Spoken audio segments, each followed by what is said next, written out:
Olá, sejam todos muito bem-vindos ao programa Direito e Justiça. Eu sou Marcelo Benévolo, jornalista e advogado. Cada semana eu recebo um convidado especial para debatermos assuntos jurídicos relevantes. Afinal de contas, o direito faz parte da vida de todos nós. E eu conto com a sua audiência, mas também com a sua participação. Comente lá no nosso canal no YouTube, também no Spotify, onde os episódios estão disponíveis a cada sexta-feira. Agradeço também a sua sugestão. Participe, sugira, você é o nosso convidado especial.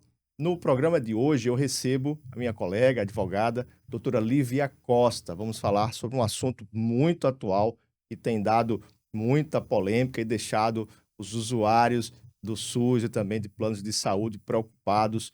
Doutora Lívia, muito obrigado pela sua presença, seja sempre muito bem-vinda. Obrigada, doutor Marcelo. É um prazer estar aqui. Doutora, recentemente o Supremo Tribunal Federal, o STF, editou uma súmula vinculante, ou seja, que vincula as decisões dos tribunais de todo o Brasil com relação à dispensação de medicações de alto custo. Queria que a gente pudesse primeiro explicar sobre essa questão da vinculação, por que os tribunais, por exemplo, nosso TJRN fica aqui vinculado, o juiz ali da comarca de Goianinha, ou de Nova Cruz, ou o pessoal lá de Caicó que está vendo a gente, ele não tem mais o poder de decidir sobre algumas situações envolvendo medicamentos de alto custo, exatamente o que são esses medicamentos. Pronto. Primeiramente, né, vamos falar o que seriam esses medicamentos de alto custo, né? Os medicamentos de alto custo são medicamentos onde doenças, algumas complexas, né, dificultam o acesso ao medicamento por ser muito alto, por ter um valor muito alto. E as pessoas sem condições não conseguem chegar até essa medicação, trazendo todo esse celeuma junto à justiça. Inclusive, alguns medicamentos não são nem disponíveis em farmácia comuns, às vezes alguns até importados também, né, assim? Isso mesmo. E aí, a procura às vezes a gente fala assim: "Mas o que seria, esse medicamento de alto custo?", né. Porque, de repente, um medicamento num valor de um salário mínimo não seja de alto custo para algumas pessoas e seja para outras, né. Aí vai depender da condição financeira, vai depender da condição financeira e do tratamento, né. Porque você de repente você pode comprar uma vez, mas e aí se for para toda a vida? E se for alguns meses, alguns anos, não é isso? E aí trazendo para o que o senhor me perguntou sobre, o que essa súmula traz, né, reflete junto a um juiz de primeiro grau, um segundo grau e assim sucessivamente, é que venhamos e convenhamos, por eu ser advogada, eu vou dizer que essa súmula, ela olhou mais para a gestão pública, não é verdade? Porque ela trouxe alguns requisitos para essa condição de requerer medicamentos de alto custo. Por exemplo, a gente tem uma situação concreta, digamos que eu tenho uma doença rara e A preciso AME, que tomar é bastante. pronto, a AME, tomar uma medicação, não tenha condições de arcar com essa medicação e precise, do serviço público de saúde. E aí, chego lá, bato na porta da Unicat, por exemplo, Sim, né, e diz: "Olha, esse medicamento nós não vamos fornecer". E aí eu vou para a justiça. E a sim, partir daí, como é que fica essa situação sim. com essa súmula? Qual a solução para esse paciente que não pode esperar? A AME, a amiotrofia muscular, ela espinhal, né, ela é uma doença rara, né, são doenças raras. E geralmente quando se descobre ainda uma criança, um bebezinho, determinado medicamento só vai ter eficácia se tomar antes dos 2 anos de idade. Então é um Corrida contra o desespero para tempo, uma né? família. Exatamente, é uma corrida contra o tempo e, pasmem, mas há medicações que custam R$ 6 milhões. E aí a gente pergunta, né, com o que fazer? Principalmente pessoas, meu Deus, que não têm acesso à justiça, ainda existe, não é? Pessoas sem condições nenhuma, não têm condições nem de comprar um alimento, imagina uma medicação num custo tão alto. Então, nessas situações, o STF, ele trouxe esses requisitos, e um deles, para se requerer essa medicação, é a condição financeira, a comprovação de que você não tem essa condição de comprar esse medicamento. Assim como numa justiça comum, digamos, uma ação comum, que a gente às vezes alega a hipossuficiência para requerer a gratuidade de justiça, Isso. das despesas, né? No caso, que tipo de comprovações seriam essas? Assim, existe alguma faixa de renda, como no imposto de renda, se você ganha de tanto a tanto, ou é demonstrando, de fato, uma situação de hipervulnerabilidade, de hipossuficiência? Como é que funciona esse parâmetro? Como é a régua para medir a pobreza, né? A régua é um pouco complicado, né, para medir essa pobreza, porque de repente nós aqui, hoje que estamos aqui, nós não somos pela pela lei, né, nós não somos pobre, não é verdade? No entanto, nós teríamos condições de comprar uma medicação de R$ 6 milhões? Nós não teríamos, não é verdade? Ainda que a gente venda, pelo menos eu, ainda que eu venda todos os meus patrimônios, eu ainda não teria condição. Então, assim, essa situação de você comprovar a sua condição financeira, ela é relativa, não é? Porque você vai dizer, olha, o STF disse, você tem que comprovar que você não pode arcar com aquilo ali. E aí você vai comprovar. Bom, eu só tenho um carro, eu nem tenho carro, algo assim, Às vezes ter né? patrimônio não significa necessariamente que você tenha Com certeza, adquirido. isso Você já mesmo. pode ter adquirido no passado, mas hoje você vive uma situação que, como a senhora disse, não permite que você tenha como comprar um medicamento de R$ 6 milhões. Que Exatamente, pode não ser uma vez, pode ser várias, né? exatamente. E aí, nessa situação, também é necessário comprovar, né, que esse medicamento, ele é cientificamente comprovado. Se de repente, temos medicações existem medicações que não são cientificamente comprovadas, ainda estão naquela fase de estudos, não vai ser deferida essa liminar. Vai ser bem complicado conseguir essa liminar. Porque ele, como eu falei, o STF, ele listou alguns requisitos, né, e esse é um dos requisitos fundamentais para a concessão dessa medida. O STF, que é o, digamos, guardião da Constituição, que se preza muito sempre pela vida. Nesse caso, ele foi sopesar, né, comparar o direito de uma pessoa, né, de um cidadão que está requerendo uma medicação em detrimento da coletividade. Seriam Isso. todos aqueles outros que não estão doentes ou que porventura venham a adquirir ou ter alguma doença que necessitem de alguma medicação, e esse valor de alguma forma vai trazer um Um impacto impacto. no orçamento daquele ente federado, né? Seja a União, seja o Estado ou o município, quem quer que esteja sendo demandado, né? Mas nós estamos falando de vida de toda forma, de vidas de modo geral, né? Ao analisar essa decisão, eu vou dizer assim, na minha opinião, né? Infelizmente, eles analisaram muito mais, não a visão do paciente. Porque, como você acabou de falar, mesmo sendo vida, é uma. E as demais? Porque, infelizmente, eles também analisam o seguinte: você sabe que, às vezes, eu que ajuizo muitas ações de medicamentos de alto custo, há pouco tempo nós ajuizamos ações de pessoas, e aqui vou falar, com câncer de mama, medicações que chegam perto de R$ 1 milhão a ser utilizada. E o SUS, ele pensa assim, a União, ela pensa assim, ok, mas e se não der tempo e você morrer? A gente vai estar com esse medicamento, entre aspas, perdido. E tem medicações que têm prazos muito curtos, né? Exatamente. O Então, assim, transporte é complicado quando é importado, né? então, o Supremo, quando ele colocou alguns requisitos, ele pensou mais na gestão pública, nas condições realmente financeiras. Infelizmente, mesmo se tratando de vida, não é verdade? Porque venhamos e convenhamos que essas ações, quando a gente entra de forma inicial, né, no primeiro grau, essas ações são ações técnicas. São ações que eu estou dizendo aqui, o médico está dizendo. Essa pessoa pode morrer, ela precisa dessa medicação e ela tem tal doença com o CID tal. O juiz, é por isso que também, de certa forma, para a justiça foi importante essa súmula, porque ele precisa se nortear de alguma forma. Uma vez que essa ação ela é totalmente técnica. Ali ele vai se nortear ali pelo que o médico está dizendo. Ele não é médico. Ele não é médico, Vai ver com exatamente. base na legislação, aquilo que pode ser aplicado, Isso, e com base nesse conhecimento médico e científico, né? isso. Para poder conceder ou não um determinado medicamento, um tratamento, enfim.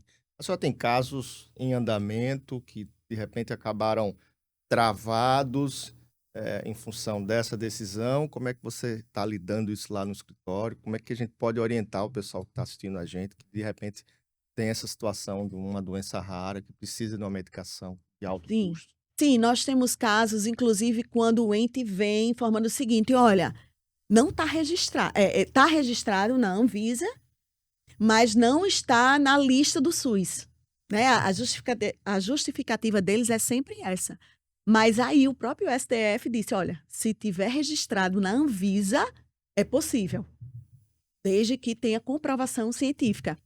Então, nós estamos conseguindo andar bem, né, nessa luta, nessa guerra, né, de conseguir essa medicação. Eles estão fornecendo a medicação, mas a todo custo tentam retirar, porque, de certa forma, a administração pública vai visar o financeiro, né?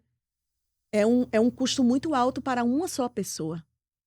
É, são políticas públicas, né, que Isso, precisam ser repensadas com relação à saúde, a distribuição dos recursos, né, na hora do gestor apresentar o orçamento ao seu poder legislativo para poder discutir aquele orçamento. E a saúde, eu acho que cada vez mais está se complicando, né, a situação na saúde pública, também na saúde privada, com algumas situações, né?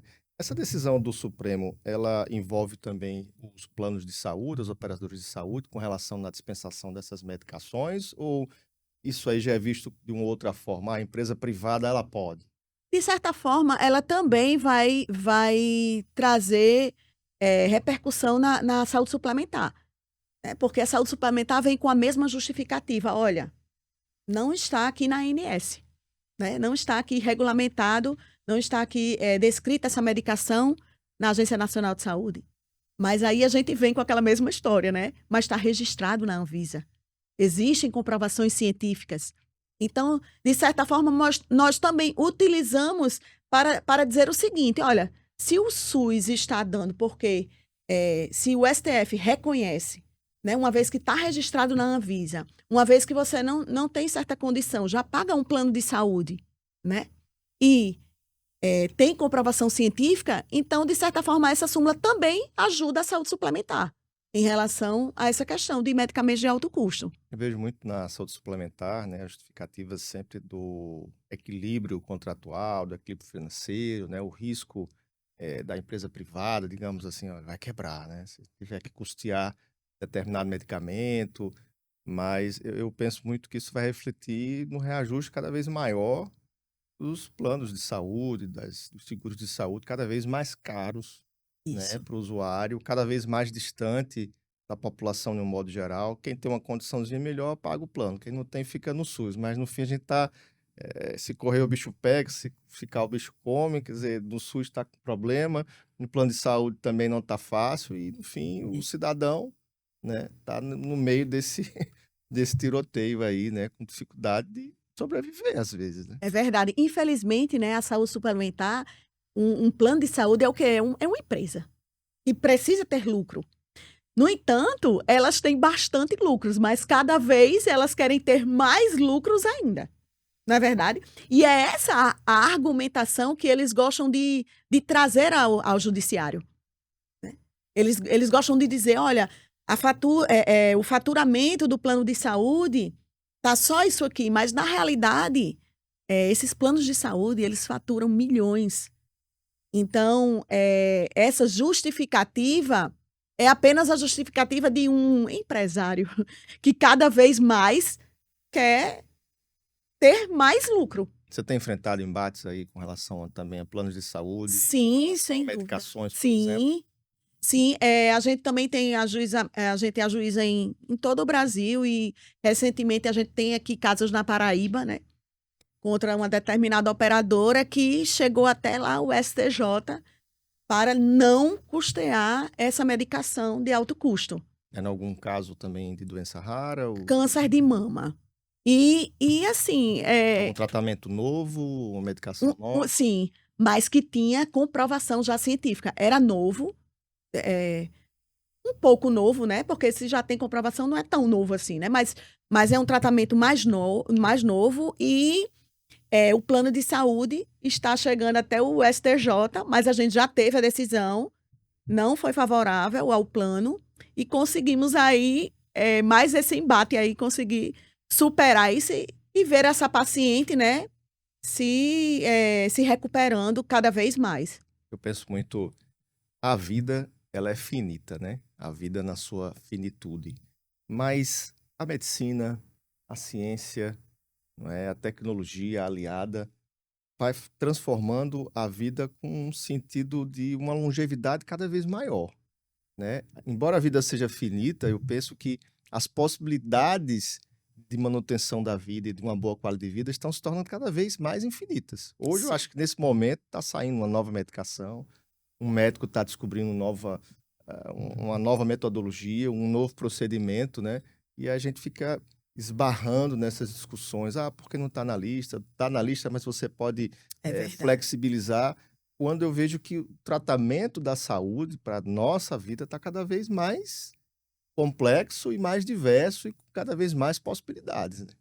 É verdade, sem dúvida. Hoje a gente vê de uma forma muito rápida, né, as coisas acontecendo e sem dúvida a ciência cada vez mais está buscando mais recursos de uma forma mais rápida. A gente vê a própria pandemia, o próprio Covid, né? O, eh, Antigamente a gente via o quanto demorava se sair uma vacina, né? O quanto se estudava anos e anos e anos. E na pandemia, né, tiveram que se fazer uma vacina muito rápida. No curso da doença, né? O Exatamente, mundo ali naquela crise e a ciência produzindo resultados, né? exatamente. E como Soluções. soluções, e como tudo na vida tem um lado bom e um lado ruim, hoje a gente colhe alguns desse lado ruim em relação a doenças que podem vir por alguma vacina, por algo, e isso vai trazer, isso aí só o tempo, né, e os nossos planos de saúde para nos custear, né, ou o SUS, em doenças que podem vir a aparecer por determinadas consequências, que aí só a ciência vai explicar. O que a senhora pode deixar para o pessoal que está nos assistindo de orientações, de sugestões para tentar solucionar uma situação de negativa, seja no âmbito do poder público, ou seja na iniciativa privada, em relação a medicamentos, tratamentos, a senhora que atua nessa área? Sim, se você tiver uma negativa, né, do seu plano de saúde ou do SUS, foi até a Unicate, meu Deus, nem existe esse medicamento aqui relacionado na Unicate. Eu gostaria de dizer para você que não desista. Não desista, lute pela sua vida, lute pela sua doença, pelo seu tratamento, e você busque recursos. E um dos é contratar um advogado, né? Pesquisar por um advogado, mas se eu puder deixar aqui um conselho, busque um advogado especialista no direito da saúde, porque vai fazer toda a diferença, porque você vai ganhar tempo, e tempo é vida. Com certeza. Agradecer a presença da doutora Lívia Costa. Seja sempre muito bem-vinda aqui ao Obrigada. Direito e Justiça. Obrigado pelos seus esclarecimentos, pela sua orientação, que é isso que a gente quer trazer para o pessoal que nos acompanha, orientação jurídica de qualidade. Obrigado, doutora. Obrigada também a todos aí, e esse podcast possa mudar vidas. Obrigado. E vocês de casa, muito obrigado pela sua audiência, pela sua companhia. Sejam sempre muito bem-vindos ao Direito e Justiça. A cada semana, um tema novo, um convidado novo, transformando, como a doutora disse, vidas. Levar informação é o nosso objetivo. Obrigado, até o próximo programa.